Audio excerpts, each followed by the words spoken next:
গুনে গুনে ৬০৭ দিন আর ২০টা ম্যাচে বাংলাদেশের জার্সিতে টি-20তে একটাও 50 নেই সাকিব আল হাসানের।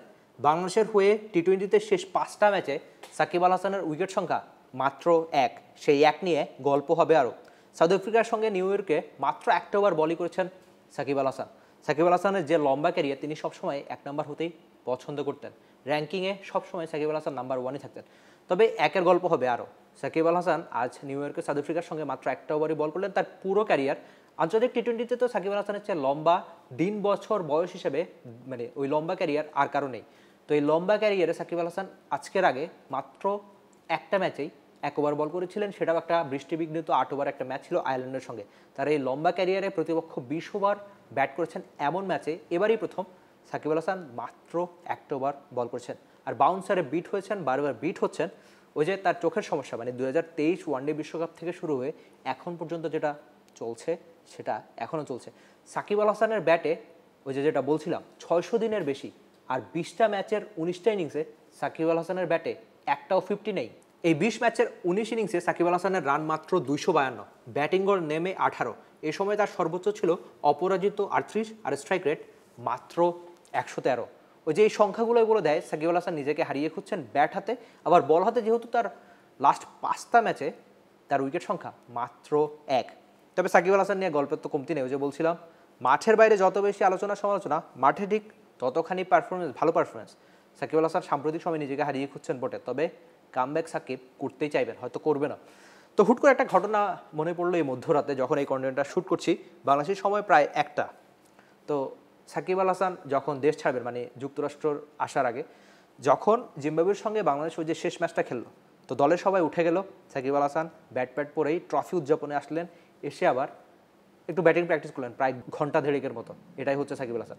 আবার যেদিন বাংলাদেশের সঙ্গে মানে বাংলাদেশের বিশ্বকাপ স্কোয়াড ঘোষণা করা হবে, সেদিনও সাকিব আল হাসান ঘন্টাখানেকের বেশি ব্যাটিং প্র্যাকটিস করেছেন। কেন রান পাচ্ছেন না সাকিব আল হাসান, সেটা একটা বড় প্রশ্ন বটে। ওই যে সবশেষ যারা একটা 50 ছিল টি-20তে বাংলাদেশের জার্সিতে, সেটাও 20টা ম্যাচ আর 19 ইনিংস কিংবা 600 বেশি দিনের আগে।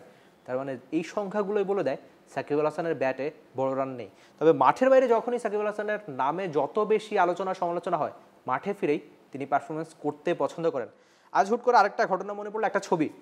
তো সাকিব আল হাসান যখন আজকে একটা বাউন্সারে বিট হলেন, আউট হলেন, প্যাভিলিয়নে ঠিক ফিরবেন, সেই মুহূর্তে বেরসি ক্যামেরা পার্সন গ্যালারির দিকে তাক করে ক্যামেরা, সেখানে আবার হাজির ছিলেন সাকিব আল হাসানের সহধর্মিনী উম্মে আহমেদ শিশির। তো সাকিবের সহধর্মিনী যখন আজকে মাঠে ছিলেন নিউ ইয়র্কে, সাকিব আল হাসানের একটা ব্যর্থ দিনই শিশির মাঠে বসে দেখলেন, সেটা বল হাতে। মাত্র একটা ওভার সাকিব আল হাসান বল করেছেন, যদিও খুব বেশি রান দেননি, তবে ব্যাট হাতে বাংলাদেশ হেরেছে বটে। কিন্তু সাকিব আল হাসান যদি একটু দায়িত্ব নিয়ে খেলতেন, কে জানতো বাংলাদেশ হয়তো সহজেই জিততো, কিংবা লাস্ট ওভার পর্যন্ত ম্যাচ যাওয়াও লাগতো না। তবে যে বারবার যেটা বলছিলাম, আসলে সাকিব আল হাসান নিজেই বলাতে বাধ্য করছেন, তার ব্যাটে তো রান নাই। আর আপনার ব্যাটে যখন রান থাকবে না, আপনার বল হাতে যখন উইকেট নেবেন না আপনি, আপনার আলোচনা সমালোচনা কিন্তু চলতেই থাকবে। তবে মাঠের বাইরে সাকিব আল হাসান নিয়ে যত আলোচনা সমালোচনা হয়, মাঠের ওই সাকিব নিয়ে সমালোচনা করার একটু কমই সুযোগ থাকে সবার। অন্তত সাকিব আল হাসান এমন একজন পারফর্মার, ওই যে বলছিলাম লম্বা একটা ক্যারিয়ার, 2006 সালে হারারেতে শুরু হয়ে আজকের নিউ ইয়র্ক পর্যন্ত, এই লম্বা জার্নিতে সাকিব আল হাসানের আপস অ্যান্ড ডাউনস ছিল। তবে মাঠে নামলেই যেন এক ভিন্ন সাকিবকে আমরা দেখি সবসময়, সুপার সিরিয়াস, যিনি দলের হয়ে জিততে সবসময় চেষ্টা করেন। ওই যে আগের ম্যাচটা শ্রীলঙ্কার সঙ্গে, ওই ফুটেজগুলো হয়তো আপনার দেখাই, কিংবা আপনি যদি খেলাটা ভালোভাবে দেখে থাকেন আপনার হয়তো জানাই, ক্যাপ্টেনকে কিংবা বাকি বোলারদের সাকিব আল হাসান এসে বারবার সাহায্য করছিলেন বা উপদেশ দিচ্ছিলেন তানজিম সাকিব বা তাসকিনদের। কিন্তু সাকিব নিজে পারফর্মার হয়ে উঠতে হবে আগে। একটা সময় বাংলাদেশের 3 ফরম্যাটেরই ক্যাপ্টেন ছিলেন, শান্তর আগেও, মানে শান্ত যার জায়গায় ক্যাপ্টেন হয়েছে সে নামটাও ছিল সাকিব আল হাসান, বাংলাদেশের সাবেক ক্যাপ্টেন বলা যায়।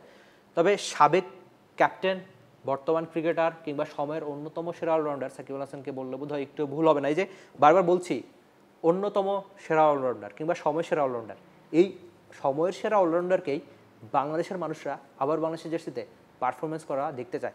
বিশ্বকাপে সুপার 8-এ ওঠার আগে বাংলাদেশ আরও 2টো ম্যাচ পাবে। সাকিব আল হাসান কি এই 2টো ম্যাচে কামব্যাক করতে পারবে? আপনাদের বিশ্বাস কি?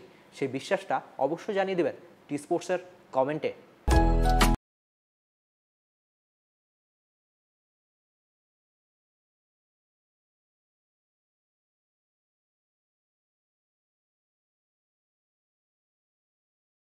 Subscribe to our YouTube channel and click on the bell icon.